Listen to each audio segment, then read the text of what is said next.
Tunamshukuru Mungu kwa sababu ya siku ya leo imekuwa njema machoni pa Mungu. Tunamshukuru Mungu kwa sababu ya yale ambayo ameyafanya. Na tunamshukuru Mungu kwa sababu ya siku hii ya leo ya kwanza ya kujifunza, ambapo Bwana ametupa neema ya kuwa hapa na tule na kunywa madhabahuni pa Bwana. Hakuna kitu muhimu kwenye maisha ya Mkristo kama mafundisho. Kuna watu hawapati haya, lakini ukipata neema ya kupata ni jambo zuri, na si zuri tu, ni jambo la kumshukuru Mungu wetu. Bwana asifiwe. Tunamshukuru Mungu kwa sababu tumeanza ujenzi wa kanisa. Mafundi walikuwa hapa siku ya Jumatatu, wamekuwa hapa tena Jumanne. Leo hawajakuwepo kwa sababu materials zilichelewa kuandaliwa mapema, lakini kuanzia kesho tunaendelea tena. Na ninaposema hivi namaanisha tumeanza kama tumeanza upya. Bwana asifiwe. Tumeanza kama tumeanza upya. Tumeanza kama vile tulikuwa tunapambana wakati hatujaezeka. Kwa hiyo tunataka Mungu atusaidie. Endelea kutoa sadaka zako za partnership. Ikiwa Mungu anakubariki mwisho wa mwezi, mtolee Mungu. Unapata mwisho wa wiki, mtolee Mungu. Unapata katikati ya wiki, mtolee Mungu. Namba za utoaji zipo. Wakati wote unaopata, wakati wote unakuja madhabahuni, mtolee Mungu. Kwa sababu kazi tulionayo ni kubwa na inatuhitaji sisi. Lakini mpaka hapa bado Mungu ni Ebeneza. Bwana asifiwe. Tunajifunza masomo ya kukulia wokovu. Na kwa nini tunatakiwa kujifunza masomo ya kukulia wokovu? Kwa sababu watu wengi walibaki kama walivyokuwa, kwa sababu baada ya kuokoka hawakujua wafanye nini. Kwa hiyo maisha yao yalikosa matokeo, kwa sababu baada ya kuokoka hawakujua wafanye nini. Kwa sababu baada ya kuokoka hawakujua wafanye nini. Kwa hiyo maisha yao yakabaki kuwa ni maisha yasiyo na nini, na matokeo. Na watu wengine wameubeza wokovu, kwa sababu kuna watu ambao wameishi maisha ya bila nini, matokeo. Bwana asifiwe. Kukosa matokeo ni kwa sababu ya kukosa kujua kitu fulani. Yoyote yule ambaye kuna vitu yuko mbele yako zaidi, maana yake kuna siri anaijua ambayo wewe haujui. Bwana Yesu asifiwe. Kuna kitu Mungu amempa neema ya kukifahamu ambacho inawezekana wewe ukawa haukifahamu. Ndio maana unaweza ukaona kuna mtu yuko mbele yako, kuna hatua fulani amepiga zaidi yako, kwa sababu kuna maarifa fulani ambayo hauna. Hivyo kwenye maisha ya wokovu, ili tuone mpenyo kwenye maisha ya rohoni haya, lazima kuna siri ambazo tunatakiwa tuwe nazo. Na kati ya mambo muhimu ambayo tunatakiwa kuwa nayo ni mambo ya msingi ambayo tunatakiwa kuwa nayo ni tunatakiwa kujua nini cha kufanya baada ya kuokoka. Mtu anatakiwa, watu wengine wanafikiria kisha okoka anakuwa hivyo. Bwana asifiwe. Bwana asifiwe sana. Jana nikawa namsikia baba yangu pamoja Zidon Joshua anakuwa anasema kuna saa Mungu akawa anamfundisha juu ya watumishi wa Mungu ambao Mungu aliwafungulia milango ya kimataifa. Miaka ya nyuma walikuwa Mungu amewafungulia milango ya mataifa na mataifa with a certain kind of tough full scriptured gospel. Pamoja na kwamba walikuwa wanahubiri injili ambayo ni kwa kizazi cha sasa inawezekana ukaiona kama ni ngumu, isiyokuwa na kupunguzwa, isiyo kuchakachuliwa na mambo mengine yote. Bwana asifiwe sana. Hata kwa mfano akasema, kwa mfano mtumishi wa Mungu Zakaria Kakobe. Wangapi wanamkumbuka? Wanamkumbuka, yupo hai, wanamjua. Bwana asifiwe sana.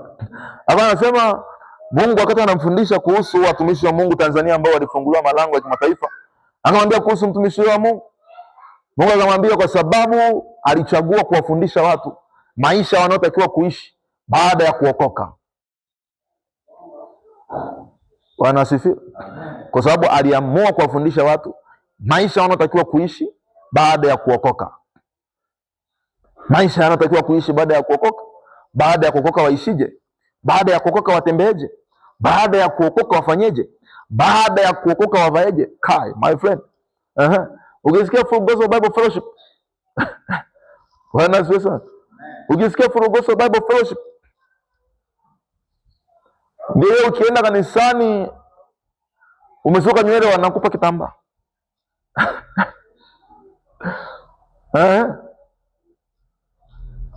Ndio siku ya harusi mtu hauvai shera. Kuna namna alikuwa anahubiri injili ambayo wachungaji wa sasa wanaweza wakadhani kama wakihubiri hivyo, labda washirika watakimbia. Lakini utagundua kitu kimoja, pamoja na kuhubiri injili na hiyo, Mungu alimfungulia milango ya kimataifa. Mungu aliruhusu kumfungulia milango ya kimataifa. Kwa nini? Kwa sababu aliamua kufundisha watu wafanye nini baada ya kufanya nini, baada ya kuokoka, waishije baada ya kuokoka, wasikilize. Wokovu ni mapana sana. Wasikilize nini? Wanasikia? Bwana asifiwe sana. Wakati naendelea hapa kutafakari, wakati naendelea kumwabudu Mungu, Mungu akawa ananipeleka mbali, Roho Mtakatifu akawa ananipeleka mbali, akaniambia kabla sijaanza zaidi kufika mbali nikuambia mambo haya. Bwana asifiwe sana. Wokovu unaangalia hata unasema nini. Nini unatakiwa useme baada ya kuwa umeokoka. Niliwasikia siku moja mko kwenye kikao cha harusi, mmoja wenu akawa anasema hali ni ngumu. Nilitamani niruke pale nilipo nenda nimrukie. Bwana asifiwe sana. Hali inakuaje ngumu? Mtu aliyeokoka unasemaje hali ni ngumu? Hata kama ni ngumu, kuna maneno ambayo mtu aliyeokoka haruhusiwi kusema. Kama akisema ni dhambi. My friend, ili uone matokeo lazima ujue kuishi sawa sawa na kanuni za kiroho. Hautaona matokeo kama hauishi sawa sawa na kanuni za kiroho. Hautaona. Wakati tunaabudu hapa, nikasikia Roho Mtakatifu ananiambia nikuulize, huwa unaimba nini? Sasa sijui Mungu anataka kusema na nani hapa, lakini nikasikia Roho Mungu ananiambia nikuulize, huwa unaimba nini? Na wakati tunaendelea kuimba hapa, tunamwabudu Mungu. Wakati tunaendelea kumwabudu Mungu, Mungu akaanza kunikumbusha nyimbo ambazo Mungu amewahi kunipa katika hali fulani, alafu zile nyimbo nikawa naziimba, zinafungua hali hizo. Bwana asifiwe. Bwana asifiwe. Wakati tunaendelea kuabudu hapa, tunaabudu.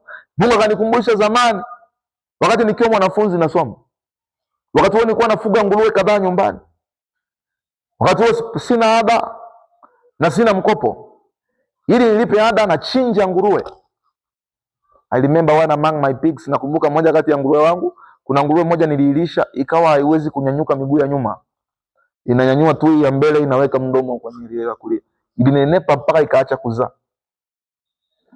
Bwana asifiwe. Bwana asifiwe. Nakumbuka Mungu akanipa wimbo huo, nikawa naimba, na hapa nimeuimba. Nakumbuka siku moja nilikuwa naendesha basikeli natoka machinjioni kutafuta chakula cha hao nguruwe. Nikawa namwambia Mungu, lakini Mungu, ungenisaidia kama wengine walivyowasaidia. Nikasikia Mungu Roho Mtakatifu ananipa wimbo, bahari kupasuka, mwamba kutoa maji, nikikuita unashuka, wewe wa ajabu Bwana. Wakati huo nikaondoka, ukao wimbo wangu, nikawa namwimbia Mungu hivyo, nikawa naimba hivyo. Siku nikafika chuoni, Mungu akaonesha muujiza ambao sikuwahi kujua, na neema wala sikufikiria kama ningeipata. Mungu akafungua tu muujiza. Wewe unaimbaga nini? Wakati naendelea kuabudu Mungu akanikumbusha wakati ambao nilikuwa namtumikia Mungu with no power. Uelewa kumtumikia Mungu with no power. Serving God, unamtumikia Mungu lakini bila nguvu. Hata kama umuombe mtu mafua hayaponi.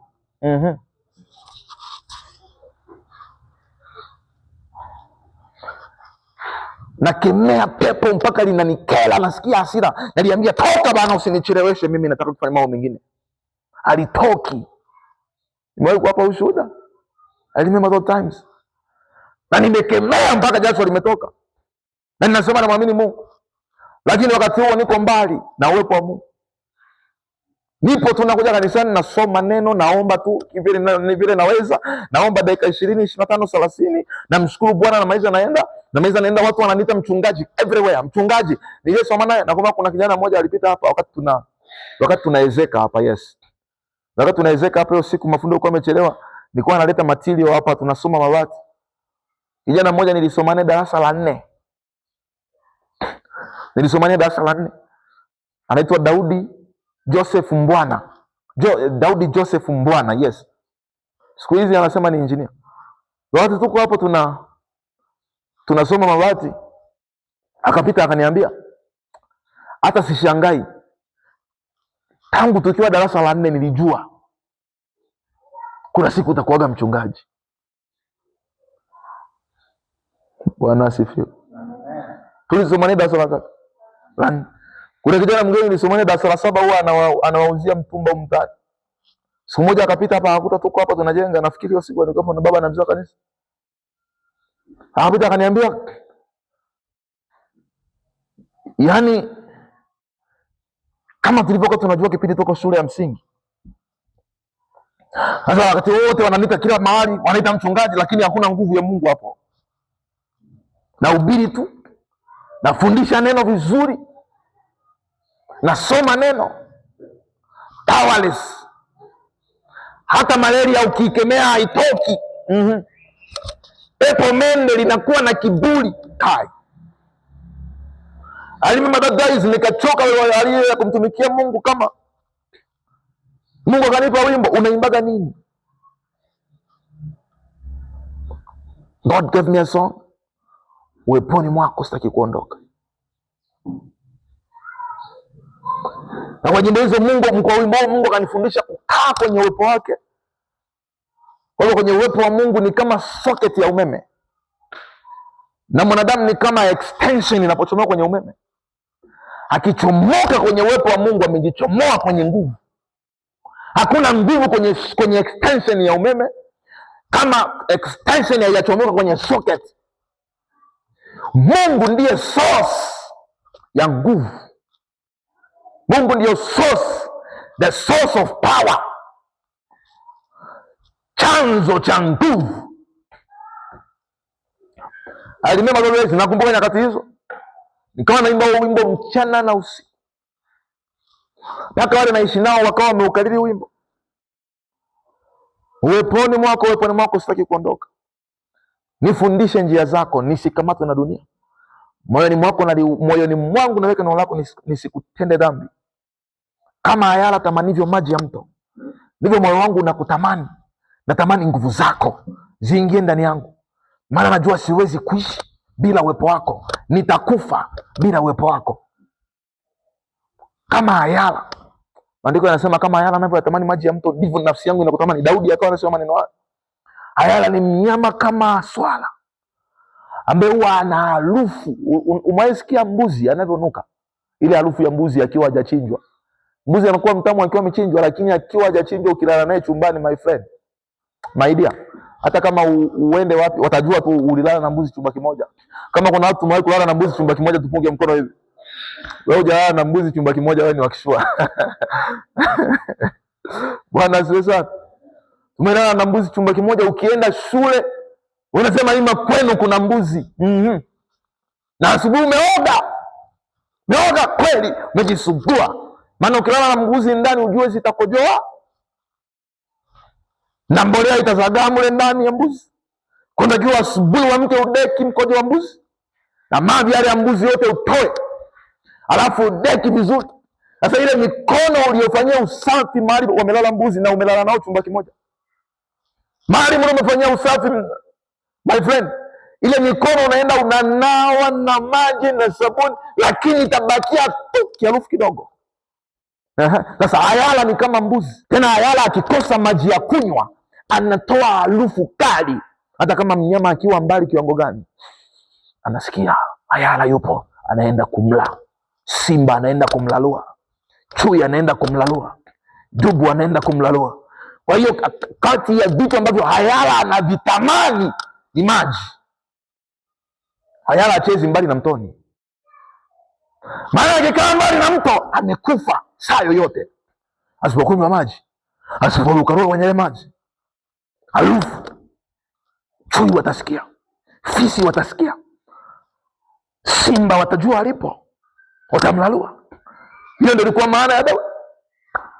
Wakati huo mhubiri asiyekuwa na nguvu ya Mungu, asiyeweza kukomandi vitu vikatokea, kaendelea kumwambia Mungu, uweponi mwako sitaki kuondoka, connect me, niungamanishe na uwepo wako, kama ambavyo Ayala amejiungamanisha na maji ya mto.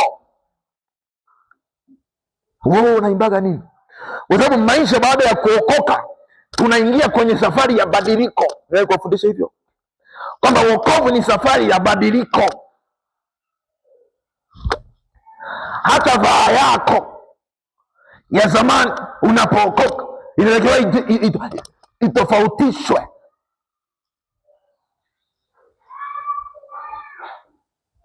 Mungu ameniambia kuulize, unaimbaga nini?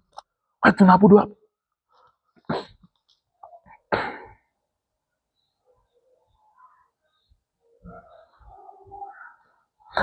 I remember there was a time nikawa namtumikia Mungu but with no spiritual eyes, bila macho ya roho. Unaacha, unapenda, unasikia wito, unasikia mtu wa kumtumikia Mungu, lakini kuna watu, kuna vitu vinatokea. Maandiko yanasema, Mungu amesema hawezi kufanya jambo lote bila kuwajulisha watumishi wake na manabii. Jambo linatokea, unakuja kuliona tu limeshatokea kama mtumishi wa Mungu bila hata kujua. Nimekuja kugundua kitu kimoja, hata maisha yangu sasa, hata kama kuna hela nitapoteza kesho, naota leo kwamba nimeipoteza. Kwa hiyo ni uzembe wangu kuzuia isipotee au niache ipotee. Hata kama nikiota nimefanya nini, yote kimetokea, yote karibu siku nzima inakuja kutokea. Kwa mfano siku ya leo, yote nili experience usiku wa jana, na siku ya jana yote nili experience usiku wa juzi, na kila kilichotokea, hasara niliyopata, faida niliyopata, sehemu nilipoteza muda, sehemu nilipoibiwa majira, pamoja na kilio chochote, nothing everything. Lakini hiyo nayo nililia, unaimbaga nini? Mungu kanipa wimbo, Roho Mtakatifu kanipa wimbo chant. Nikanipa nipe macho, nataka nione mambo ya rohoni. Nipe nguvu, nataka nifanye yasiyowezekana.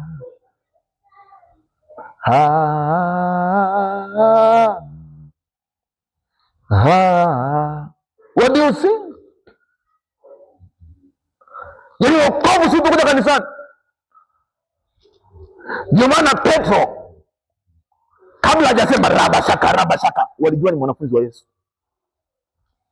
Hata alipodunda wakasema unavyodunda ni kama mwanafunzi wa Yesu.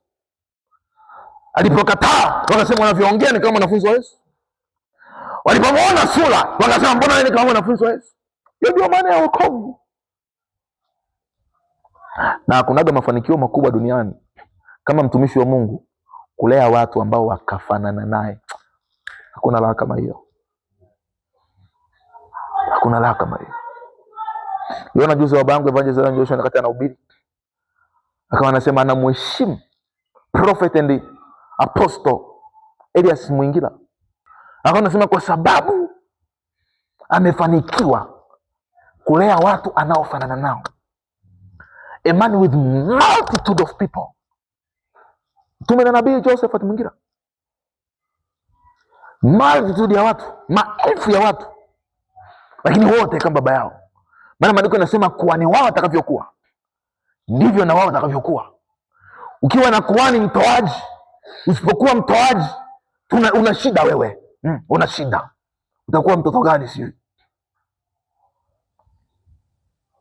Kuhani mwenye huruma, kuhani muombaji, usipokuwa muombaji, usipokuwa na huruma, maana yake kuna sehemu una shida.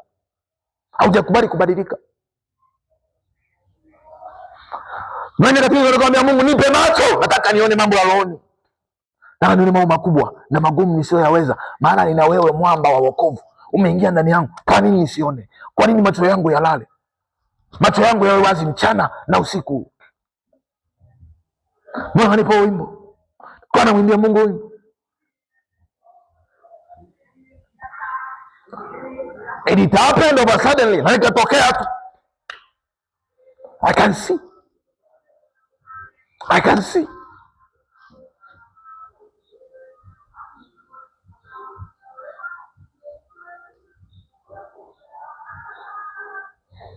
And you can't lie me. God gave me a targeting anointing. Mungu akanipa upako wa targeting. Targeting too. You can't lie.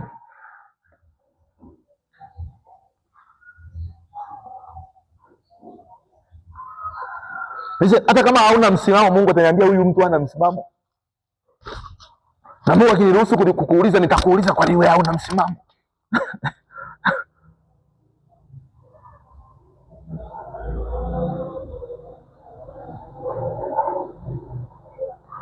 Lakini niliipataje?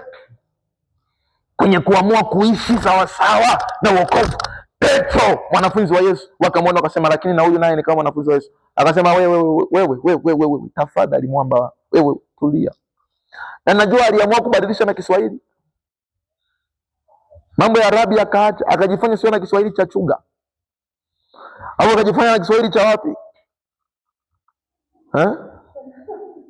Au akajifanya na Kiswahili cha Kizaramo cha Dar es Salaam. Au akajifanya na Kiswahili cha Kikuria. Sijui alijifanya ana lafudhi gani ili wasimjue.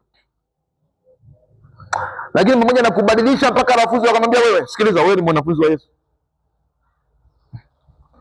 Alijifanya akasema, unajua nisiwape kichwa, ngoja niondoke zangu. Wakati anaondoka, hata maandiko yanasema wakautambua mpaka mwendo wake. Wakautambua mpaka mwendo wake. Hakutembea tu. Mwenzako mwendo, namna ya kutembea wakaitambua. Akaamua kuondoka, hata hivyo akutambua, akamwambia wewe, una hata anavyotembea. Wewe ni mwanafunzi wa Yesu. Wewe ni mwanafunzi wa Yesu. Ani kweli anaondoka, lakini uondokaji huo ni wa wanafunzi wa Yesu.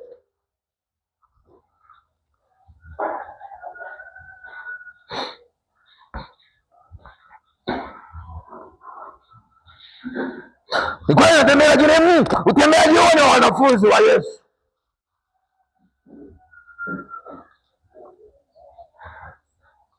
Na wanafunzi wa Yesu.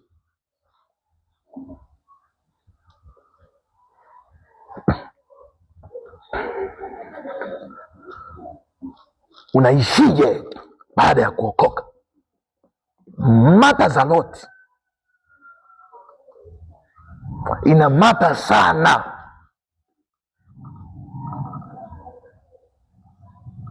Kuliko utoaji wako wa sadaka. Unaishije baada ya kuokoka? How do you live? Unaishije baada ya kumpokea? Umechagua kuishije baada ya kumpata? Umechagua kuishije? Unasikilizaga nini? Unazungumzaga nini? Ukiri wako umebadilika ama ukiri wako ni ule ule? Maneno yako yamebadilika ama ni yale yale? Ufahamu wako umebadilika ama ni ule ule? Akina Zakaria Kakobe, pamoja na injili aliyohubiri ambayo ilikuwa haina mashabiki, Mungu aliamua kuwafungulia milango ya kimataifa, kwa sababu walijua kufundisha mtu aweje, afanye nini baada ya kuokoka.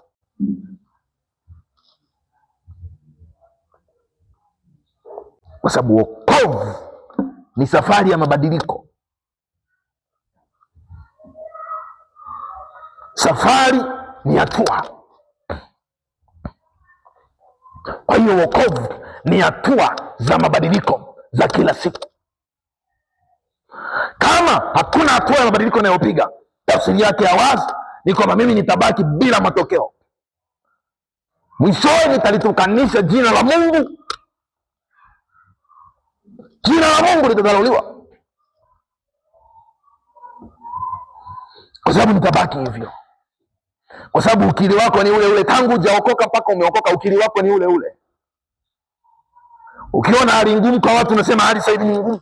Sasa hivi hatusemi sasa hivi, tunasema kwako. Watu wanasema hivyo, Mungu anasemaje?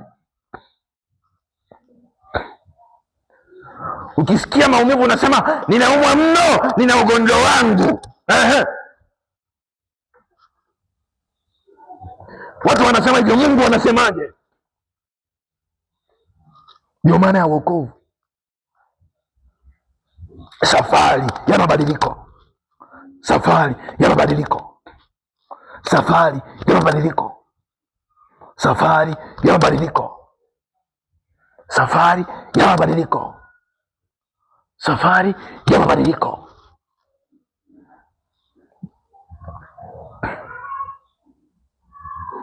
Ukiri wako, namna ya kufanya vitu, namna ya kufanya maamuzi. Kama maamuzi ulivyokuwa unafanya kabla hujaokoka na sasa baada ya kuokoka ni yale yale, kama namna yako ya kufanya maamuzi ni ile ile, maana ni kwamba wokovu inawezekana hakuna kitu umekusaidia, kwa sababu sasa umeokoka, unaamua kwa msaada wa Roho Mtakatifu na unaamua vitu kwa imani. Hiyo ndio tofauti ya maamuzi ya aliyeokoka na maamuzi ya asiyeokoka. Maamuzi ya muongozo wa Roho Mtakatifu,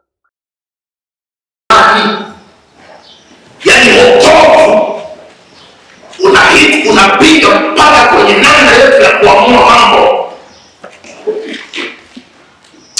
Wokovu unapiga mpaka kwenye namna yetu ya kuamua biashara ya kufanya, mpaka kwenye namna yetu ya kuamua chakula chakula. Can you imagine? Unanisikiliza? Amen. Mpaka kwenye namna yetu ya kuamua tunaishije, tunafanya mazoezi saa ngapi, tunakula saa ngapi, tunalala saa ngapi, tunaamka saa ngapi. Ndio safari ya wokovu. Na ukiishi na wokovu hivyo ndio utaona matokeo. Amen. Lakini ukiishi kwenye wokovu kama mtu tu kuna waliokoka na waenda kanisani. Waenda kanisani hatatarajii kuona mabadiliko yote kwao, lakini waliokoka kweli tunatarajia kuona mabadiliko kwao. Amen. Kuna mwenda kanisani mmoja yalipomshinda akasema, kuanzia leo nimeokoka kukatia hapo kupanda juu, kukatia hapo kushuka chini sijaokoka, hana usinzi mwingi. Cheka kidogo. Zakutani mwenda kanisani ndio maana ameshinda kubadilika.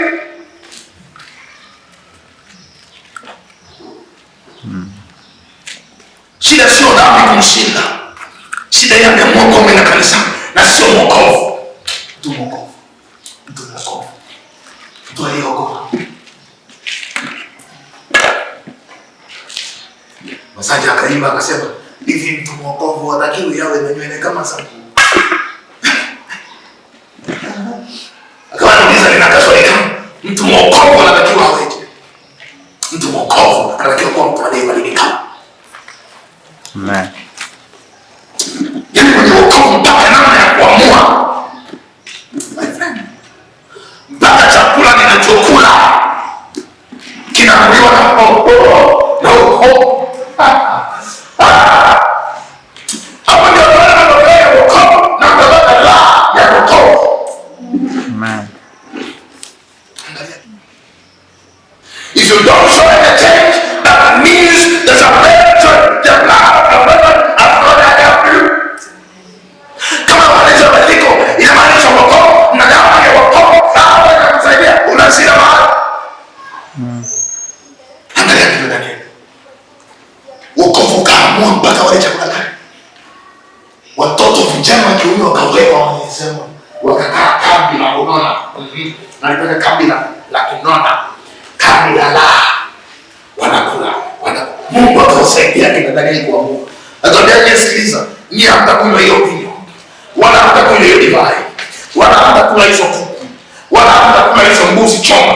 Wala hamtakula hizo nyama. Nyinyi mtakula tamu na akakupa maji. Ndio maana Mungu anataka wewe uweze kuwa na six pack kutokea kwenye chips. Wewe utaka rojo kana msuli. Mungu anasema nataka niwalishe chakula cha kuingilia kwenye interview. Amen. Ile interview walikuwa wanaingia wanataka mamisi.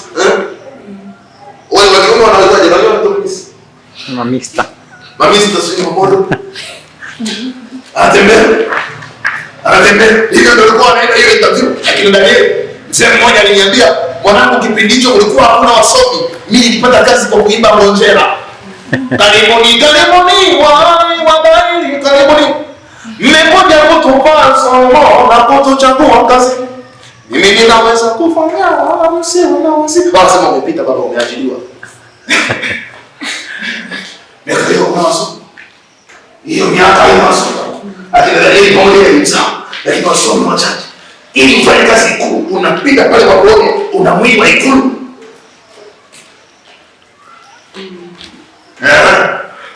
Una mwili wa nguo. Una sauti ya redio. Una sura ya TV. Sema Amen. Wanapita mbele ya wafalme, wanafanya wanasimama wima, wanageuka nyuma kidogo, wanaona huyu ana sura, huyu ana mwili wa Ikulu, wewe baki. Huyu ana mwili wa Ikulu, wewe baki. Huyu ana mwili wa Ikulu, wewe baki. Waliokuwa wanakula vinaona mezani kwenye mbele ya wafalme wote, ikawatema. Kilichosaidia kina Danieli namna ya kuamua. Waliamua mambo kama waliokoka, kwa sababu watu waliokoka hatuamui mambo kama dunia inavyotaka tuamue. Tunaamua mambo kwa mwongozo wa Roho Mtakatifu. Namba moja. Namba mbili, inakusaidia iandike namna ya kuamua mambo kama aliokoka. Namba moja, tunaamua mambo kwa uongozi wa Roho Mtakatifu. Namba mbili, tunaamua mambo kwa mafunuo ya Roho Mtakatifu. Namba tatu, tunaamua mambo kwa imani. Amen. Hauamui mambo kwa sababu unatakiwa uamue kama alivyokushauri jirani yako. Future za watu wengi wengine zimepotea kwenye kushauriwa. Haimaanishi mtu asishauriwe. Lakini kuna future za watu wamepelea Mungu ameshamuonesha. Mungu amekuonesha pia.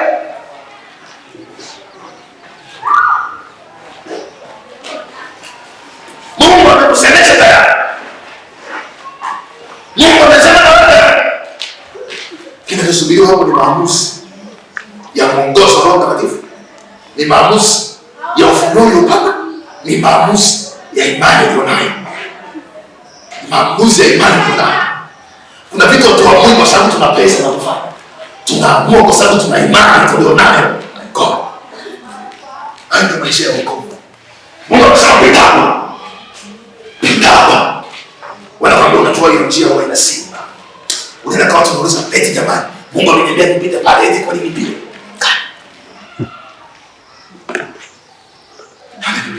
Amen.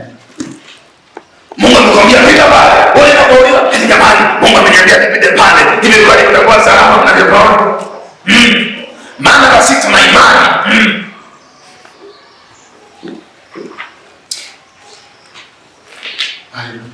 Amen.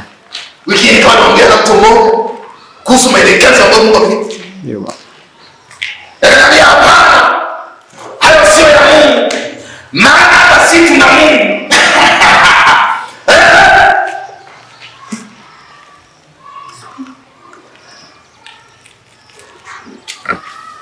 Usifikiri si ya Mungu. Hata mimi na Mungu.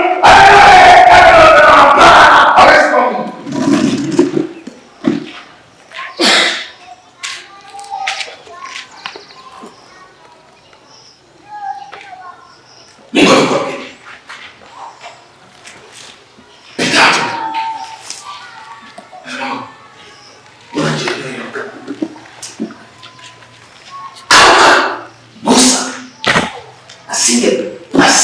asingetumia imani kufanya maamuzi, asingetumia mafunuo aliyopewa, na asingetumia mwongozo aliopewa na Mungu, hatungekuwa na historia ya watu waliopita kwenye bahari ya Shamu. Tusingekuwa nayo, kwa sababu wengine wako kwenye bahari, wanamwambia Musa, tunaangalia. Musa anamuuliza Mungu, nifanye nini? Kabla Mungu hajamuuliza na nini mkononi, Mungu anamwambia waambie Israeli waende. Lakini tuna bahari sasa, tunaogelea misituni, tuna vitumbwi hatujui, tuna maboya, tuna meli hatuna meli, lakini Mungu amesema tuendelee.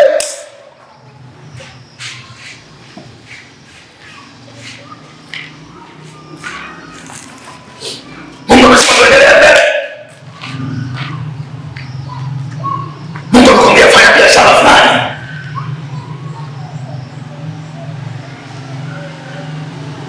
unasema unatoa Mungu bila maarifa. Roho Mtakatifu ananiambia kitu, nitafundisha baada ya wiki hii. Ile wiki ijayo ikiisha, ile wiki itakayofuata nitafundisha jinsi ya kusikia sauti ya Mungu, kwa sababu Roho kama ananiambia kitu hapa, inawezekana hata sauti ya Mungu ndio kuna vitu Mungu anakusemesha, unasema kwanza niwaza nianze biashara kama hiyo, hatupodosi na sabuni na jiki mtani. Sasa mtani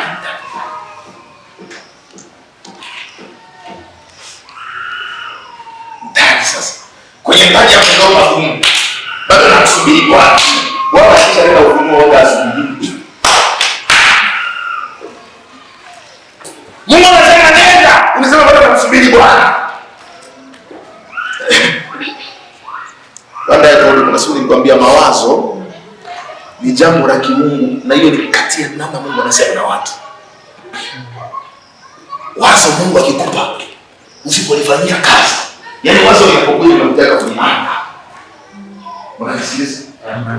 Wazo linakuja kwenye anga. Mungu anakupa na wewe kama kuamini. Alafu unalisikia.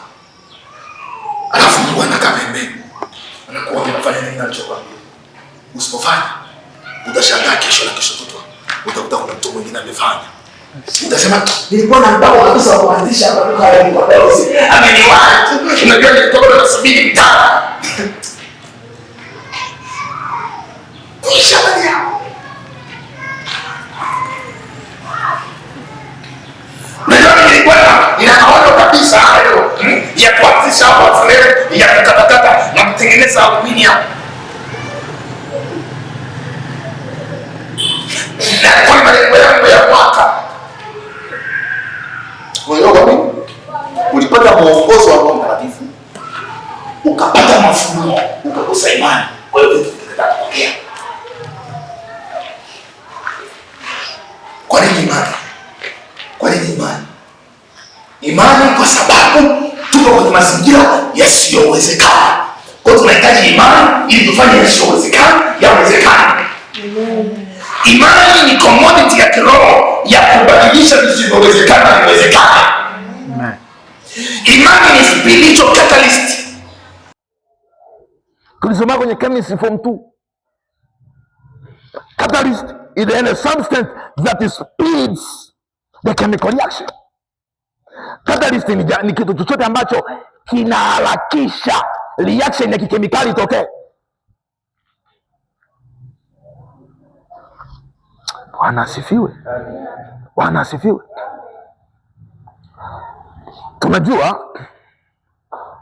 Tunajua catalyst iko hivi. Catalyst iko hivi. Kitu fulani jumlisha kitu fulani kinatengeneza kitu fulani. Lakini inawezekana ikatumia muda mrefu au ikatumia muda mfupi au ikatumia muda mrefu sana. Kwa hiyo kama inatumia muda mrefu sana, tunahitaji catalyst kuspeed up, kukifanya kiharakishe. Ndio maana hapo ulipo labda una mtaji kidogo na una wateja wachache, unahitaji catalyst ili upate wateja plus mtaji sawasawa na faida. Bwana asifiwe. Wateja kujumlisha mtaji sawasawa na faida.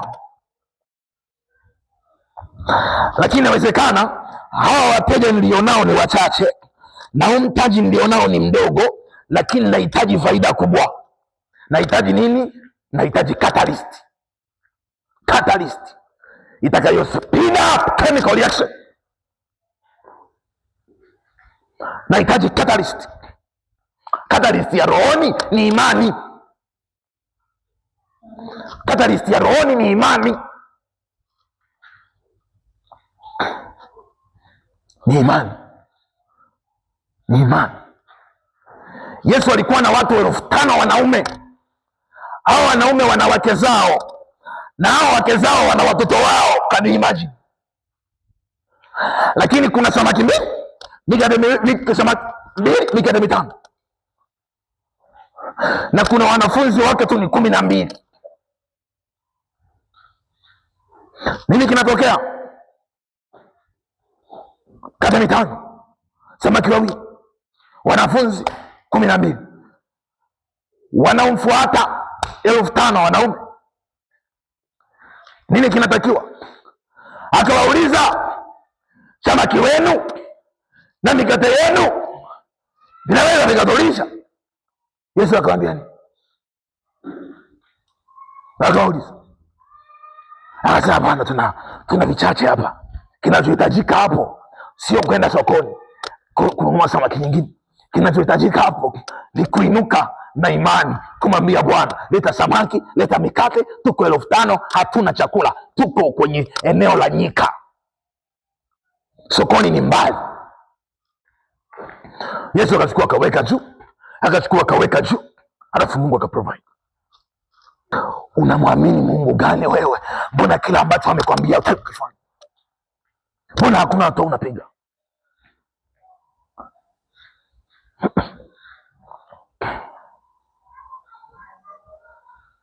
Amekwambia fungua ofisi. Unajua. Nisikilize. Hakuna atakaye faulu, atakaye fanikiwa, atakaye ubiri, atakaye ponya, atakaye toboa, atakaye kuwa na mpenyo mwenye visingizio yeyote. Msahau kwenye safari ya mafanikio. Tukifika juu kwenye mafanikio tutamwacha chini. Waswahili wanasema aliye juu mungoje chini. Mimi nakwambia aliye muoga tutamwacha chini. Mwenye visingizio tunamwacha chini.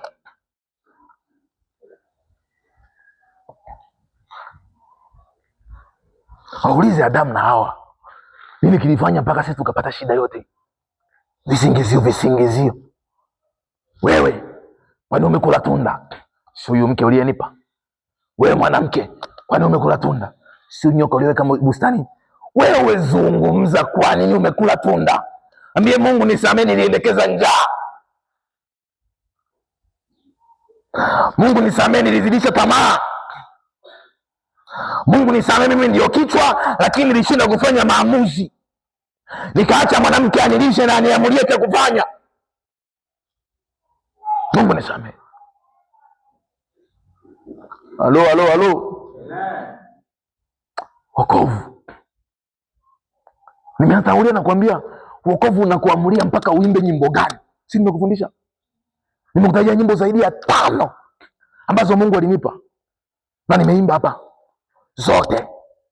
Na zilileta nini kwenye maisha yangu? Zilibadilisha nini kwangu?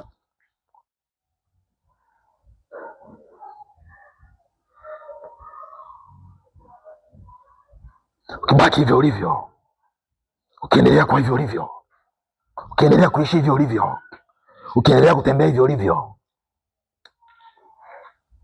tafsiri ya wazi ya kwamba hakuna ulichokipata kwenye wokovu, na kwa hiyo hakuna improvement tutarajie kuiona, kwa sababu ili mtu aimprove lazima huyo mtu abadilike.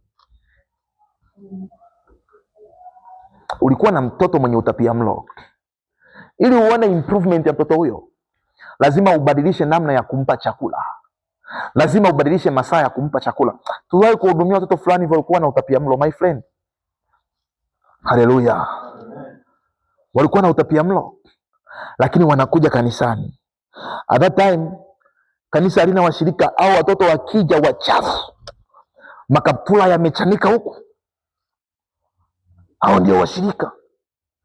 Makaptula yamechanika huku, kengele ziko nje, hao ndio washirika. Sasa nao inatakiwa wahudumie vizuri. Sasa hao utakuja kuwahubiria, Bwana anasema kemeeni mapepo, ombeni wenye ukoma. Utawaambia hao mambo ya kemeeni mapepo? Ndio uhubiri sawa sawa na Mungu aliyokupa. Kwa hiyo tukiingia kanisani tunaanza kuwafulia yale makaptula yao yaliyotoboka, tunawaosha. Ni wachafu. Ameamka asubuhi, ameshika kiporo cha ugali wa mtama, anakuwa anang'ata kidogo kidogo na ile baridi ya asubuhi, alafu amevua kaptula, amevaa kashati kanaishia hapa, kameinuliwa kidogo kwa mbele na tumbo kananing'inia kwa chini hapa, anakula kiporo cha ugali. Shikamo mchungaji, umekuja wapi? Nimekuja kanisani tata. Ndio inabidi wavue zile nguo, waanze kuwaosha. Mmoja kwa sababu alikuwa na minyoo imejaa, I remember ane mpaka leo. Juzi nimekutana nao, kamesha kuwa kakubwa, nikasema Yesu jamani, hata akawezi hata akajui, kwa sababu alikuwa ni kadogo, nikakubwa hata akanisalimia. Akati nakumbuka nilikuwa nakashika, nakavua zile nguo, naanza kukasugua, ni keupe, tumbo limeenda mbele. Sasa vile tumbo limeenda mbele na vimishipa vya damu vimetokezea pale kwenye kitambi pale, kana minyoo. Ukikata uji hapo hapo kana hala. Akimaliza kuhala, muda huo ndio umeanza kuandaa Biblia kuifuta vumbi. Nikamfundisha Yesu apenda watoto, Yesu. Sasa unakuja kamemaliza kuhala, kamekalia, kameshika, kamejipaka na usoni.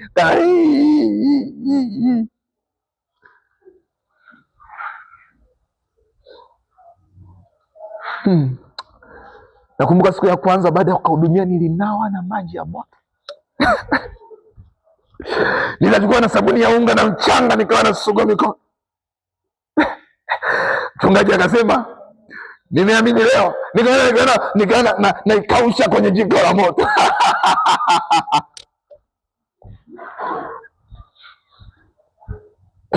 Mchungaji akasema, nadhani Boni Mwaitege alikosea ule wimbo wake.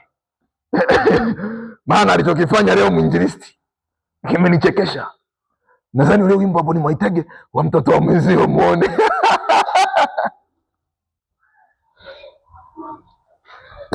Nadhani alikosea. Haleluya. Wewe nakaona amekuwa hata akanisalimia wala hata akajui. Una mtoto wa aina hiyo Mungu amekupa. Ili abadilike, lazima wewe kwanza ubadilike. Umbadilishie saa ya kuamka, umbadilishie saa ya kulala, umbadilishie saa ya kula, umbadilishie aina ya chakula. Saa 12 kako nje kameshika ugali, mama ameenda kutafuta dagaa za kuanika. Dagaa zinatafuta saa 2. Saa 12 baba ameenda kwenye kahawa ili mabosi wakija kutafuta vibarua wamkute pale. Asubuhi mtoto ameambiwa, wewe ukiamka uchukue kile kiporo cha ugali ule, umesikia? Alafu uende kanisani, kwa sababu anajua hana pa kumwacha, atashindia wapi? Ngoja nimwache akashinde pale na walokole wanaosema wewe ni baba, wewe ni baba. Mpaka nije kurudi nitamkuta yuko pale, yuko salama.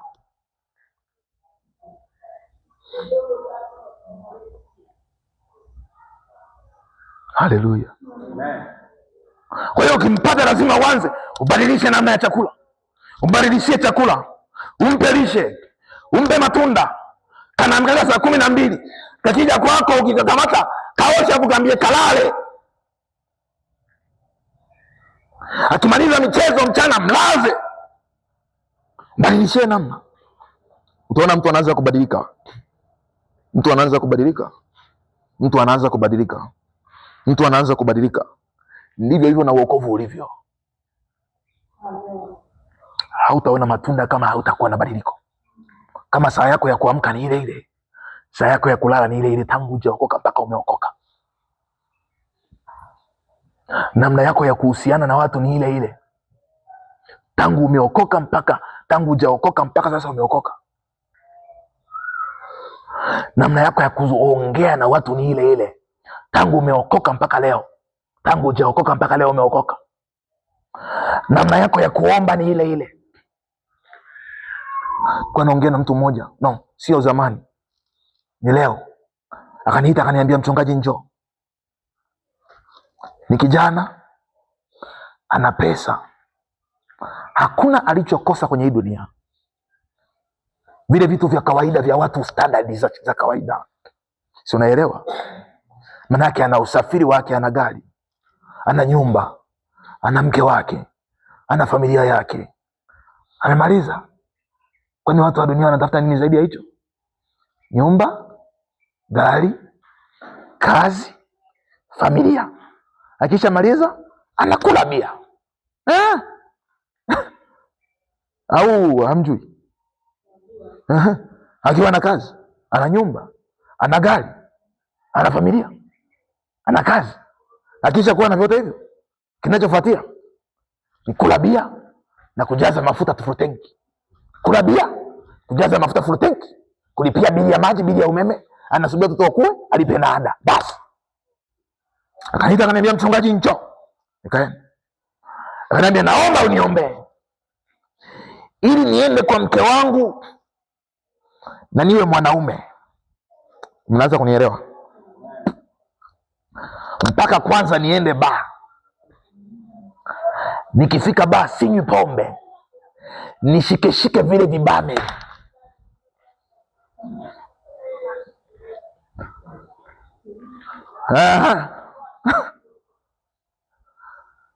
Haleluya.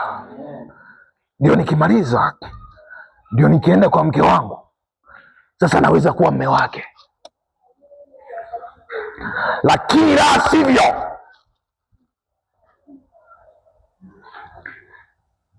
nikienda kwa mke wangu nothing masana kulangwa.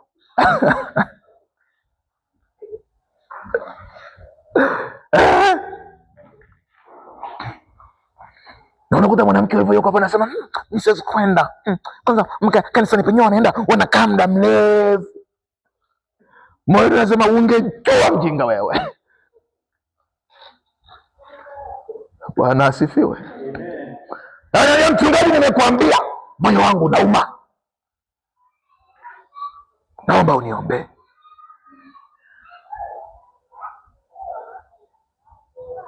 Utagundua wokovu ndio jibu la mwisho la kila kitu kwenye maisha. Sio pesa, sio kazi nzuri. Ana kazi nzuri na yuko sehemu nzuri, mali asili, mali asili, na ana manyota.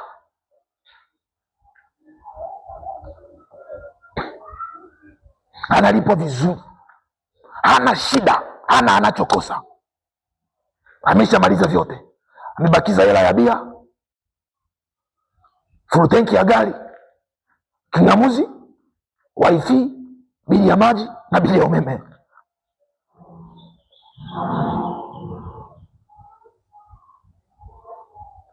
Anaambia jambo lingine, hata niwe na milioni ngapi haziwezi zikafika tarehe 21. Ikifika tarehe 21 lazima niwe na madeni, lakini pesa napata. Na nina watu mimi, mchungaji, hata nikishika simu tu nikainua nikampigia hapa rafiki yangu sasa hivi, nikasema rafiki yangu, ndani ya dakika 3 nahitaji milioni 1, anatuma. Nikichukua simu nikamwambia brother, ndani ya dakika 2 nina shida ya haraka sasa hivi, nihitaji 200 hapo, anatuma. Lakini sitaki roho. Ni mtu wa dunia lakini anajua ile ni roho. nakopa ili ninunue kiwanja, nakopa ili nijenge, nakopa ili ninunue gari. Vyote ninavyo, vyote ninavyo.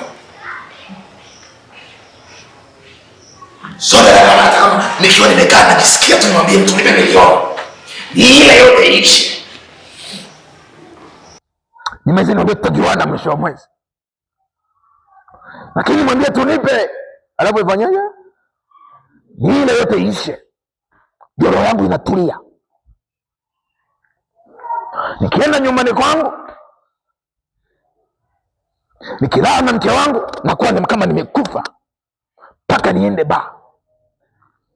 Tena nikienda baa, mchungaji atanikwambia yote, niangalie vile vidogo vidogo vile zenye matiti ya hivi,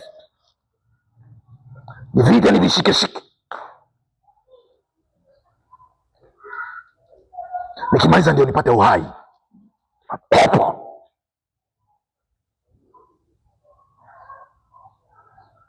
Nikamuuliza, kazi zenu za porini, siku umetoka pori umeendesha ama mmepanda ndege, mmeendesha gari ama mmekuja kwa namna gani? Siku umetoka pori umefika Mwanza. Ananiambia, mchungaji, nikifika Mwanza najua mke wangu amenikumbuka, na mimi nina siku nyingi sijaja, nilikuwa pori muda mrefu. Nikifika nazugazuga pale nyumbani, namsalimia, alafu nawasha gari, namwambia ngoja nipashe kidogo gari. Nafika pale dakika 5 au dakika 10 chap, nageuza, narudi nyumbani. Naambia, mama uko hapo?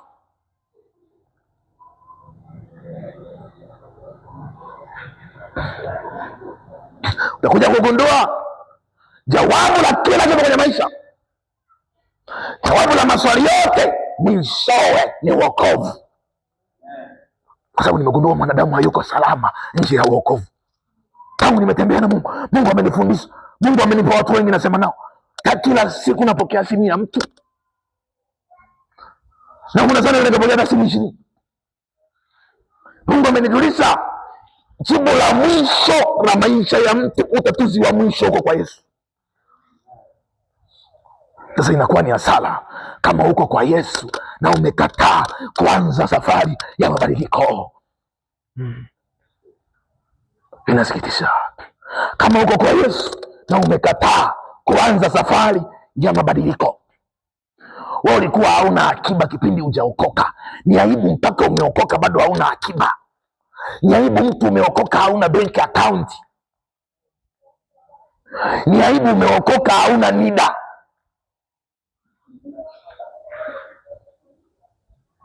Ni aibu umeokoka hauna passport. Ni aibu.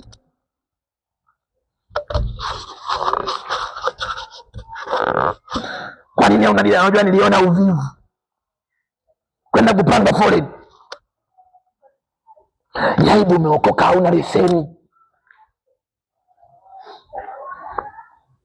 Ni aibu umeokoka hauna biashara. Yesu alisema fanyeni biashara mpaka nitakapokuja. Fanyeni biashara.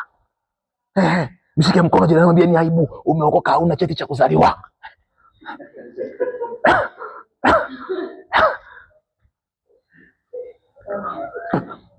Kwa nini? Kwa sababu Yesu alikuwa ni mtu wa standard and excellence. Ubora. Mwambie jirani yako ubora. Excellence. Bwana asifiwe. Angalia vazi la Yesu linavyopigiwa kula. Unagundua nini? Unagundua lilikuwa vazi lakini lenye excellence, lenye ubora wa mwisho wa hali ya juu.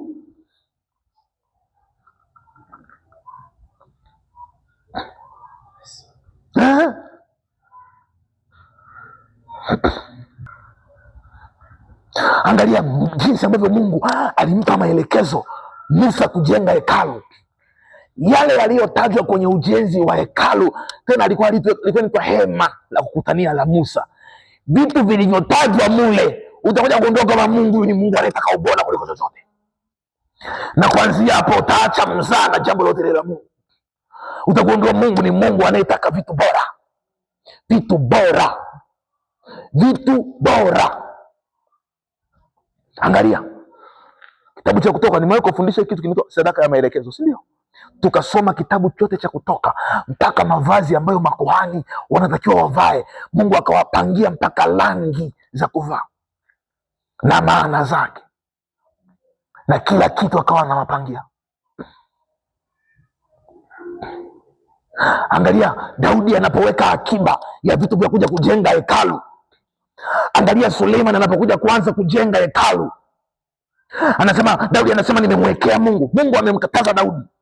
Daudi anasema Mungu, nataka nikujengee. Mungu akamwambia Daudi, sikiliza, hautanijengea kwa sababu umemwaga damu nyingi mno, mikono yako ina unajisi wa damu, hautajenga. Atakayejenga hekalu ni mwanao.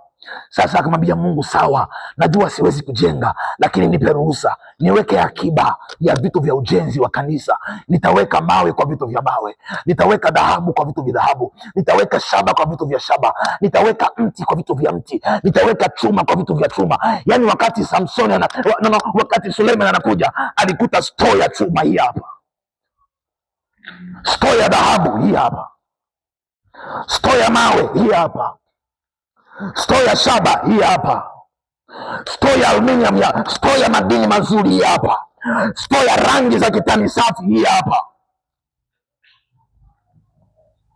Angalia jinsi ambavyo hekalu la Sulemani linajengwa mpaka leo. Ni ugomvi na ugomvi na ugomvi, vitu vilivyotengenezwa kwa ubora. Siku moja nilikwambia hauna hela kwa sababu mbili. Sababu ya kwanza, labda hauna kibali. Sababu ya pili, labda hauna thamani. Kibali au thamani ndio vinakunyang'anya hela, ndio vinakufanya unakosa hela. Bwana asifiwe, Bwana asifiwe. Siku moja nilikuwa na mke wangu, tukaenda sehemu kula chakula, tukaagiza chakula cha kawaida, tukajua ni bili ya kawaida kwa sababu ni chakula cha kawaida kama cha mtaani. Walipoleta bili wakatuambia hizo sahani mbili mlizokula zinagharimu shilingi 63,000. Kai.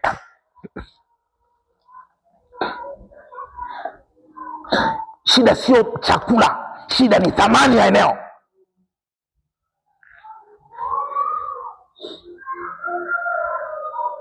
Siku nyingine tukaenda mahali kula chakula, wakatuletea chakula, mpaka tunamaliza kula chakula na ilikuwa ni pleti moja tu. Tumesema tunakula pleti moja, si unajua sema wapenda nao au hautaki?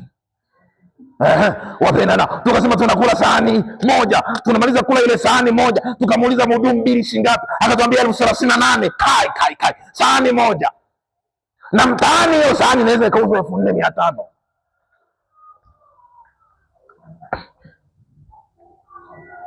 Shida sio wewe ni nani, shida sio una shilingi ngapi, shida umejipa thamani kiwango gani. Ndio maana Yesu alikuwa ni bidhaa adimu. Watu wanapanda mikuyu ili wamchungulie, watu wanapanda miti ili wamuone. Wewe rafiki yangu umekuwa cha wote. Habari ya kesho.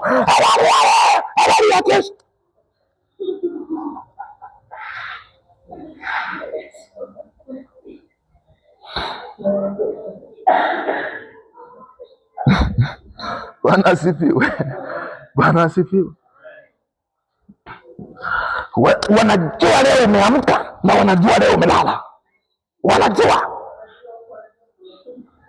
wanajua umesafiri, wanajua upo, wanajua kwa sababu umeamua kuwa wa kawaida. You have no value, hauna thamani. Kuna mtu ili uongee naye haiti maongezi, anaita consultation, na kuna consultation fee, ada ya kumconsulti. Sio kwa sababu anapua mbili, anapua moja yenye matundu mawili, inawezekana lake ni kubwa kuliko lako.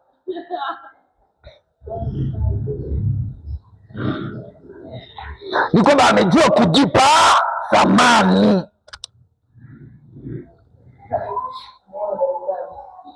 Bwana asifiwe. Kuna hospitali ukienda, hospitali moja nikapita siku moja, inaitwa Bugando Polyclinic, kufungua faili kabla hata hujapimwa uzito, hawajakuwekea tena kala kuvuta 40,000. Kai. Na ukiwa umeingia mule, unapishana na Wahindi, unapishana na Waarabu, unabishana na wazungu, na hata ukibishana na weusi unaona ngozi yao haijapigwa jua kabisa hii.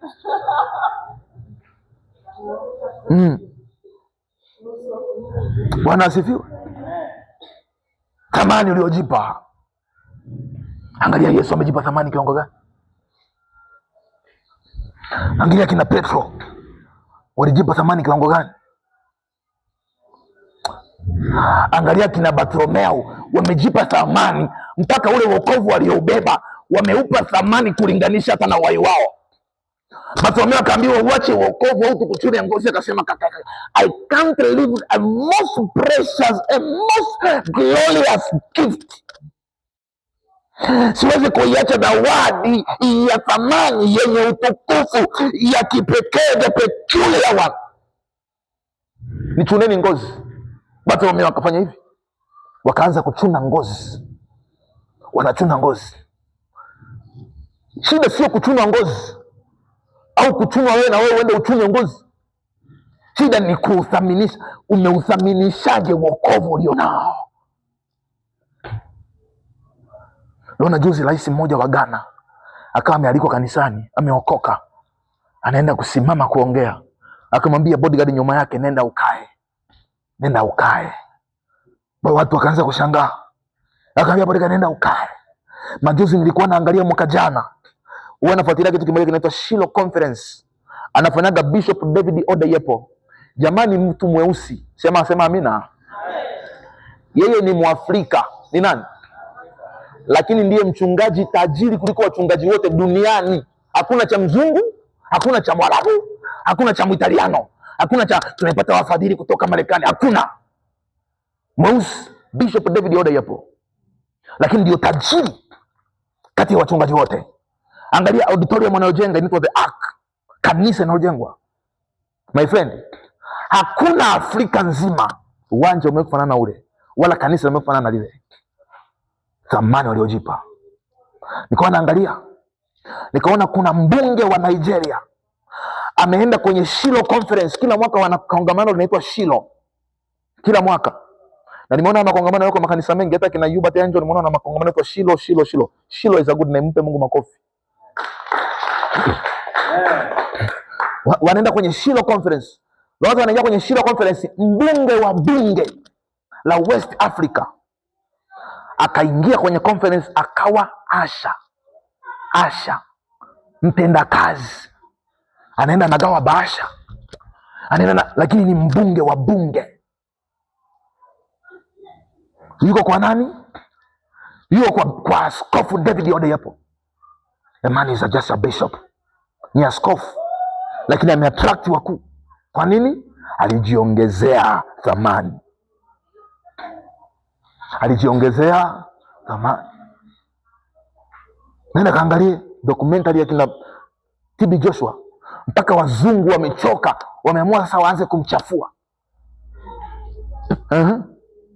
Wakatengeneza na documentary za uongo, BBC zikaanza kutengenezwa, watu wanalipwa pesa ili wamchafue, kwa sababu a man was an African guy, alikuwa ni jamaa ya Afrika, jamaa jeusi, lakini limetengeneza impact duniani ambayo haifutiki vizazi na vizazi. Kuombewa na marabi. Unajua marabi, waalimu wa neno la Mungu. Rabi limefuga ndevu zinafika mpaka hapa, kila ndevu imenyanyuliwa, imefungwa sheria ya Mungu, amri 10, amri 10. Anakuwa tu anazishika, anazihesabia hapa, usiue, usiseme uongo, mheshimu baba yako. Ndevu zinafika mpaka hapa. Watu wanaenda kuombewa na marabi, yeye anaenda kuwaombea marabi. Anasema ni kweli wewe ni mweupe, but I have a certain kind of power. Ninayo nguvu ndani yangu, ninaye Yesu, ninaye Mwokozi. Wanapiga magoti marabi, anawaombea, amejitengenezea nini? Value. Angalia kina Prophet David Owal, yule Mkenya ambaye ameacha kunyoa ndevu. Si mmeshawahi kuona hizo picha? Sio dhambi kuacha kunyoa ndevu. Kitabu cha Mambo ya Walawi kinawaambia Walawi wala wasichonge nywele zao, wala wasichonge pembe za ndevu zao, wala wasichonge wala wasinyoe denge. Kwa hiyo ameichukua kama ilivyo, akaenda nayo. Bwana asifiwe. Bwana asifiwe. And the man is powerful in such a way that, na anayo nguvu ya Mungu kwenye namna ambayo kwenye mkutano anasema tunaita Mungu tutembelee sasa hivi, na mvua inaanza kunyesha. Lakini angalia Mungu jinsi amejipa thamani, anaitwa mpaka na marais, njoo utufungulie anga. Kai mayando robo kolia manto, marais wa mataifa.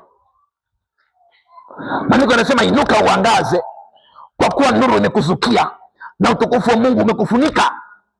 Maana tazama, wafalme watakuja kununua nuru yako. We are selling our light. Tunauza hii nuru, hatuitoi bure. Kaya mana masotaya.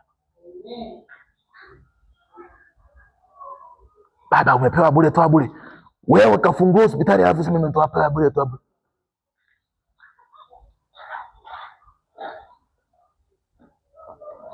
Uanze biashara afu nasema nimetoa bure. Wewe tafuta watu wakulipe, walipe muda wako, walipe consultation time, walipe consultation fee. Watu wanaweka appointment kuwaona watu wakuu, wanaweka appointment. Wewe anayetaka kukuona dakika yoyote na saa yote, wewe ni duka liko wazi. Mteja akiingia anajichukulia anachotaka. Add your value, ongeza thamani yako. Na hiyo ndio tafsiri ya wokovu. Ndio maana unaona walokoya ambao wamebaki hivyo, wamekoma, hawaendelei, wameduma, wameganga bawa. Kwa sababu usiporuhusu kuinuka, usiporuhusu kutembea, usiporuhusu kuongezeka, nitumie lugha gani hapo? Hivyo hivyo utakokota. Utadumaa. Kwa nini unadumaa? Haujaruhusu kutembea. Moving. Wiki iliyopita ulikuwa vile vile na una amani. Mke wangu anajua akiba aliyoweka wiki iliyopita, kama isipolingana na ya wiki hii, lazima niulize shida iko wapi. Mambo aliyofanya wiki iliyopita yafanya na wiki, lazima niulize shida iko wapi. Maombi aliyoomba wiki iliyopita yasipolingana au yakazidi ya wiki, lazima niulize shida iko wapi. Kwa sababu wanadamu tumeumbwa ili tuendelee, sio tubaki hivyo hivyo.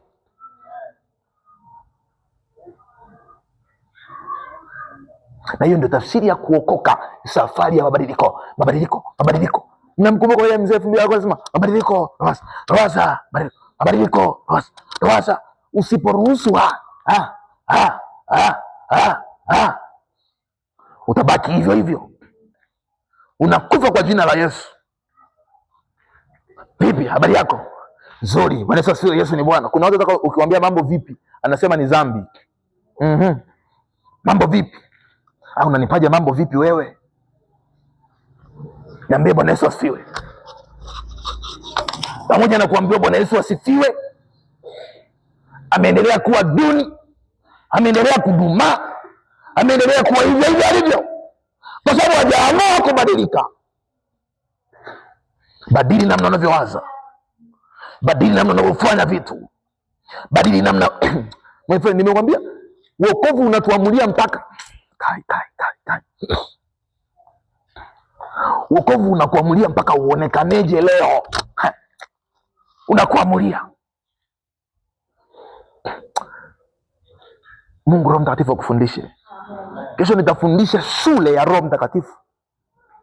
Kesho nitafundisha shule ya Roho Mtakatifu. Shule ya Roho Mtakatifu inakufundisha mpaka njia inakufundisha mpaka njia za kupita. Haleluya. Haleluya.